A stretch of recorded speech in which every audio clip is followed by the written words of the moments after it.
Narito tayo ngayon upang matunghayan ang napakainit at talaga namang nagtitrending na issue ni Ate Erica.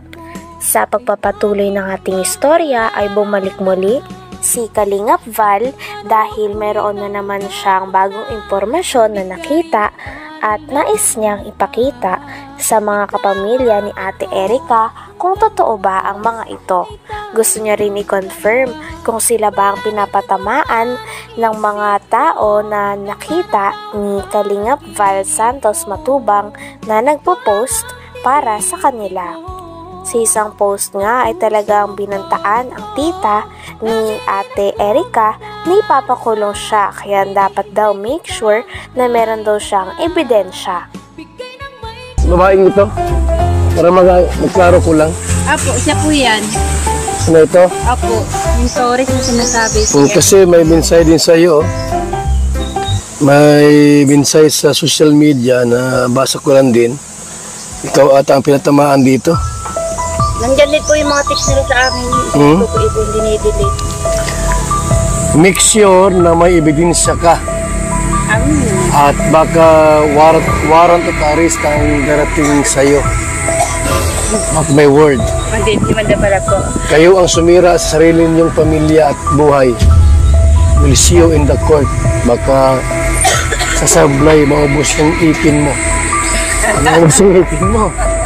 Ha? Papagunot na nga ako, kuya. Para gugutingin. Baka manunok mo yan. God bless and see you in the court. Naku, delikado ka. Panindigan mo lahat ng sinabi mo, ha? Gather some evidence, yung totoo, kasi pag hindi kayo ang... Sabi pa nga sa post na ito ay mukha daw pera ang pamilya ni Ate Erica. Talagang kailangan daw nila ng patunay at mga ebidensya dahil nais silang kasuhan ng tao na ito at baka humantong pa nga sa korte. Habang binabasa nga ni Kalingap Val Santos Matubang ang message na ito o post na ito sa tita ni Ate Erica at sa lola niya, ay talagang hindi nag-a-agree ang tita ni Ate Erica dahil maraming ang sinasabi doon at parang binabaliktad sila at sinasabihan pa sila na mukha daw silang pera. Kaya doon nagagalit ang pamilya ni Ate Erica sapagkat hindi daw sila binigyan ng pera ng mga e-lovers. Kaya naman salungat dito ang lolo ni Ate Erica. Mabanggit ng alam ko. Amy Torres. Sobra mo pakialaman na hindi nyo naman pera at buhay. Be ready for yourself. Nagpauto kasi kayo, yan, kayo din nagpapahiya sa korte. Nagpauto kasi kayo, yan, kayo din mapapahiya sa korte. Gagalit kayo kasi di namin kayo binigyan ng pera. Ano naman po ang kinagagalit po namin sa kasi mukha kayong pera. Kahit nakabigay kami ng ilang bisis, dinay kayo ng dinay. Ano yun? Wala kami bigay na. Bumigay ng pera. Ha? Tay, Lulubig, so may minsay sa'yo. Nabasa mo na ito? Di pa. You know? From Amy Tunyaka Torres, Lulumigs, ano kaya yung topic natin dito? Diba, pira at ikaw ang may hawak? Yung pira, hindi si May. Pero may hawak? Wala akong pira hinahawakan dyan. Huh? Yan o.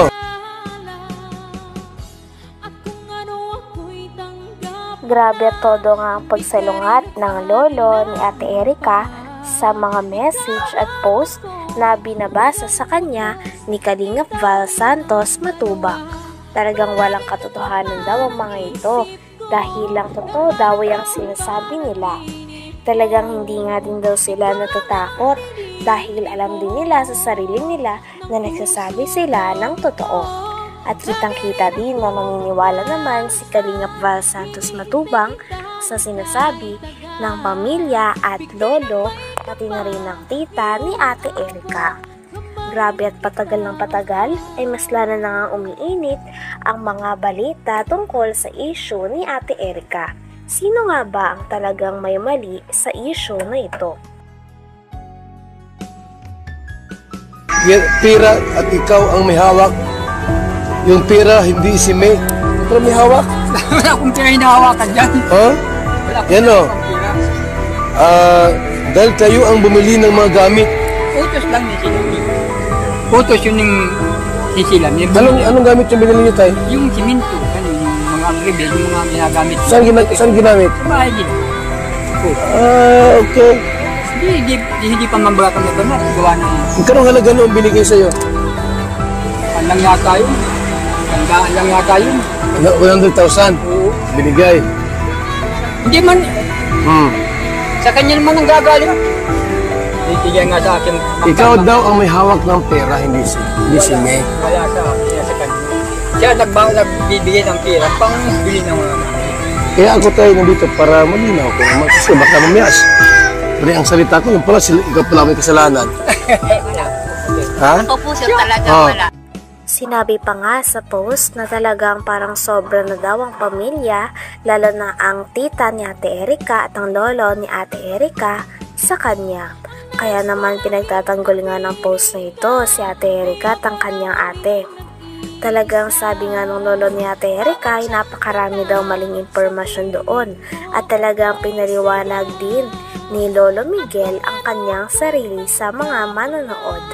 Talagang marami pa nga mga bagay na hindi nalilinaw tungkol sa issue na ito, kaya mareresolba pa kaya ang mga ito?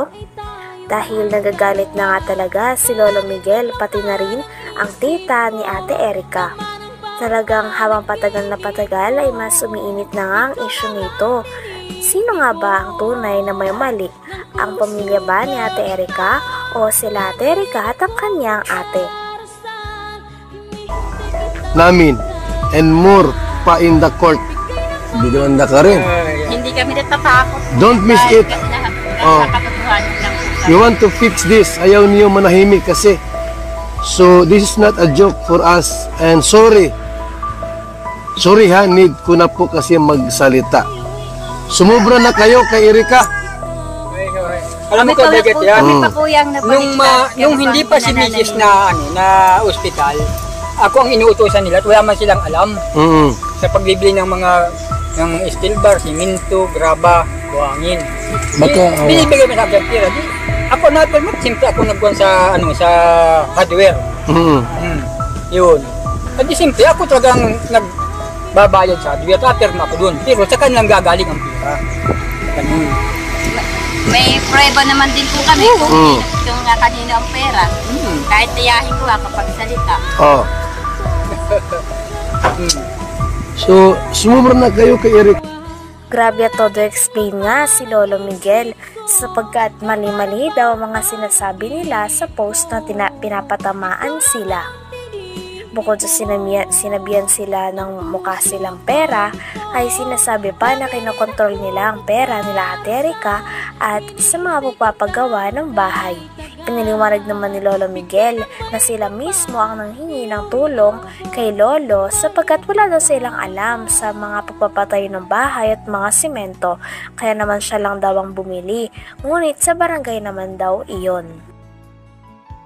Anak, ang dapat ay obligasyon sa inyo. At wala kayong pakialam doon sa pera ni John A. o pera namin dahil hindi po sa inyo yun. Wala kayong karapatan sa pera niyan. Wala ko karapatan dahil nagpapatulong sila sa akin. Ang sabi, tulungan, wala silang alam, magbili ng magpagawa ng bahay. Ako nagpawa ng bahay na yun. At yung bahay pong yun ay sa barangay. Looting yun, ako ang nagbili nun. Ngayon, ang sabi ko doon sa binili nyo, nakuha at diyan din nangyari, walang kuryente, di itong madali at may kuryente. Di piko namin yung kuryente, pinalo up namin, sabi ng kuryente. Ayun ang pinagawa namin para madali-dali na.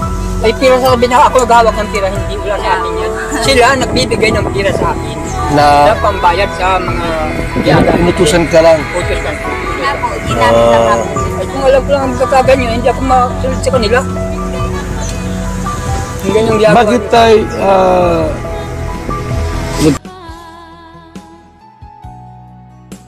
Hanggang dito na lamang muna ang ating napakainit, nagtitrending at talaga namang mas nakakaintriga na issue ni Ate Erika.